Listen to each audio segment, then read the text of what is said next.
مبدئيا فيديو اليوم عم بضطروني يصير مشكلتي. نور ستار عملت بريد وعملت حفله ترويجيه للبريد وعزمت عليها المشاهير. انت عزيزي المشاهد انا شو يعني بريد؟ هي شغلات للاغنياء اخوي، انت تطلع منها لو سمحت. هي شغلات للاغنياء انا بفهم فيها بس ما كثير شوي. وانا بحثت على جوجل عشان اعرف شو يعني بريد، طلع بتسوي اي شركه وبتطلقها، بتعمل اي منتج وبتطلقه، هذا بريد باسمك. انا كنت افكر البريد اسم اكله ايطاليه. ونور ستار عزمت المشاهير مشان تروج للحفل.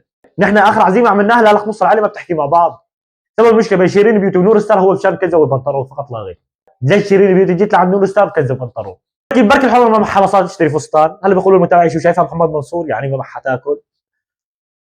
يعني عيونكم يا الله ما احنا مشاكل الاغنياء مشان كنز وبنطلون وفيزون وقمطه. نحن اقل مشكله عندنا بيروح فيها عين وقرنيه مشان الورثه. لك انا اخوي له شهر ما غير لباسه، ما طلع معي بهذا الفيديو لانه تحمل ما عنده شيء ثاني يلبسه. يلي عنده شيء الله ما يخسر مع اخوه. اخوي بدنا نسترزق عليك لو ما طلعت معنا بالقناه بدنا نسترزق يعني ما عم بفهم. يا الله ما احنا مشاكل المشاهير مشان فيزون وقلم كحله وقلم حمراء. اذا تطورت وتأزمت المشكله بيعملوا بلوك لبعض. نحن مشان صار عندنا فقدان ل5 قرنيات 3 كيلو شعر. لك انا امي لها شهر ما تحكي مع خالتي مشان دزت معالم. هلا شيلي وقت راحت لعند نور ستار راحت لعند بكنزه وبنطلون. نور ستار شو بدها تنتقم منها؟ راحت لها بقميص نص كم وبنطلون. يعني شدوا حالكم بالحفلات بتروحوا على بعض بالضبط. لك انا اخر مره رحت فيها على حفله قلعت بالاول 10 دقائق شافوا اخوي على الكاميرات عم يسرق صحون يبيع لهم تحسين. هذيك التقليعه ما بعرف شو يعني عزيبه. شوه لنا سمعتنا الله لا يوفقه.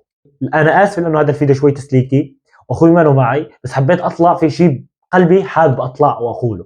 مشهوره راحت لعند مشهوره ثانيه بكنزه وبنطلون، عملتوا ضجه وحفل وما في يوتيوبر الا ما طلع حكى عن القصه مشان المشاهدات والدراما. اخواتنا بفلسطين ما ملاقين اكل ياكلوه ولا ملاقين لباس يلبسوه.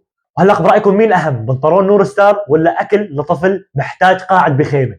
هلا انت عزيزي المتابع فيك منشور من منشوراتك على الفيس على الانستغرام على التيك توك على اليوتيوب فيك تساعد اخواتنا بفلسطين. اخواتنا محتاجين كلماتنا، محتاجين صوتنا، محتاجين دعائنا.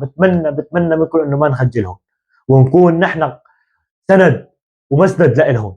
بنهايه هذا الفيديو بقول الله ينصر اخواتنا بفلسطين. لهون بيكون انتهى الفيديو. اذا عجبكم الفيديو حطوا لايك واشتركوا في القناه واستنونا في فيديو جديد والسلام عليكم. بعرف اخوي ما معي بس اضطريت اني اطلع بهذا الفيديو لحالي لا احكي لانه ما عاد اقدر اتحمل خالص.